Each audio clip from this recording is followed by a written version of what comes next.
नमस्कार जी, बहुत बहुत शुक्रिया आप लोगों का। 9:30 बजने को है सुबह के और एक बड़ी ब्रेकिंग खबर लेकर मैं आपके समक्ष हाजिर हूं। आप जल्दी से जल्दी जुड़ जाइए और लाइव स्ट्रीम को शेयर भी कर दीजिएगा। आपको ध्यान में ही होगा कि पिछले कई दिनों से जब से अमेरिकी कंपनी हिंडनबर्ग की रिपोर्ट अडानी ग्रुप को लेकर आई है, तब से कई दिनों से शेयर बाजार और अडानी समूह में हड़कंप मचा हुआ है। अडानी के जो शेयर हैं लगातार गिर रहे हैं। कल भी ये जो है 26% के आसपास गिरे और लगातार अडानी को जो है घाटा सामने आ रहा है, जिसके चलते वो पहले दुनिया के अमीरों की सूची में जब तीसरे नंबर से सातवें से 10वें और उससे भी आगे चले गए हैं। ये उनके साम्राज्य का जो है एक तरह से झटका लग रहा है लगातार। लेकिन इसके चलते जो है हिमाचल प्रदेश में सीमेंट विवाद जो अडानी के कारण ही शुरू हुआ था, क्योंकि अडानी ने 2 कारखाने पिछले वर्षों में खरीद लिए थे, बरमाणा का और अंबुजा का दाड़लाघाट में, एचसीसी का बरमाणा में। इन दोनों कारखानों को खरीद लिया था, लेकिन 14 दिसंबर को अचानक उन कारखानों को ये कहकर बंद कर दिया था कि हमें जो है घाटा हो रहा है और हम लोग खास तौर से जो ट्रक ऑपरेटर्स द्वारा रेट मांगे जा रहे ढुलाई के, उनको नहीं दे सकते। वो रेट डबल हैं।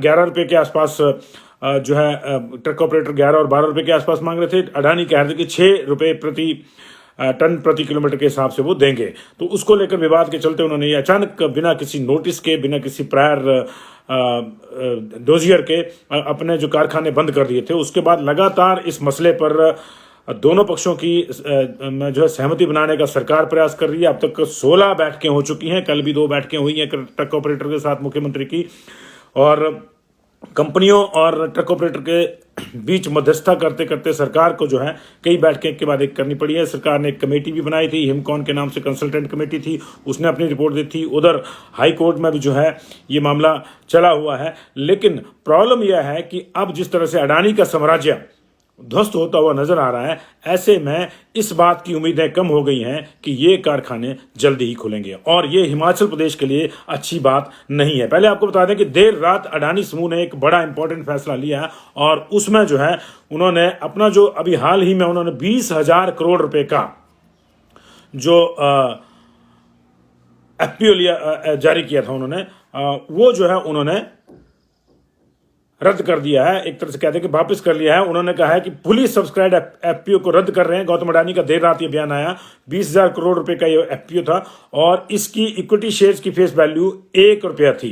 1 रुपया थी इसकी। तो ये जो है उन्होंने अपना वीडियो मैसेज किया, जिसमें इन्वेस्टर का शुक्रिया अदा करा गौतम अडानी ने, और कहा कि ये सारा का सारा पैसा जो है निवेशकों को, इन्वेस्टर का जो है लौटा दिया जाएगा। तो 20,000 करोड़ का जो एफपीओ किया था उन्होंने जारी, वो वापस कर दिया था। इसका मतलब यह है कि अडानी समूह दिक्कत में है, और अब ये दिक्कतें और बढ़ जाएंगी एफपीओ वापस होने से, क्योंकि उसके पास जो फाइनेंशियल पावर्स हैं वो और कम हो जाएंगी, और उसका सीधा सा असर यही है कि अडानी की जो घाटे में कंपनियां चल रही हैं उनके खुलने के चांसेस कम हो गए हैं। और अडानी ने ये कहा था कि दोनों सीमेंट कंपनियां उसको घाटा झेलना पड़ रहा है। तो ऐसे में ये परेशानी है। 30,000 के आसपास ट्रक ऑपरेटर सीधे जुड़े हुए हैं, 3,000 के आसपास कर्मचारी हैं दोनों कारखानों में, जिनको कुछ को ट्रांसफर भी किया गया था पिछले दिनों में। और अगर अप्रत्यक्ष रूप से करें तो 1 लाख लोगों का रोजगार जो है इससे प्रभावित होगा। 2 महीने पहले हो गया, 14 दिसंबर को ये कहा था, 14 जनवरी, और अब जो है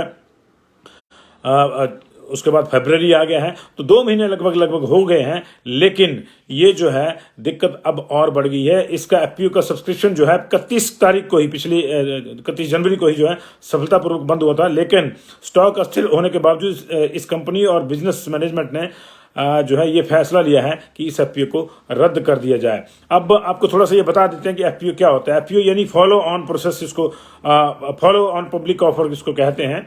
और ये कंपनी के लिए पैसे जुटाने का एक तरीका होता है, ताकि उसके जो पर्स है वो और हैवी हो जाए, उसका जो आर्थिक सक्षमता है वो और बढ़ जाए। जो कंपनी पहले से शेयर मार्केट में लिस्टेड होती है वो निवेशकों के लिए नए शेयर ऑफर करती है, जिसको एफपीओ कहते हैं। और एफपीओ का इस्तेमाल कंपनी के इक्विटी बेस में बदलाव करने के लिए बेसिकली होता है। जबकि अगर हम बात करें तो आईपीओ की, तो आईपीओ जो है नई कंपनी अगर कोई आती है तो वो करती है इनिशियल पब्लिक ऑफर, जिसको कहते हैं।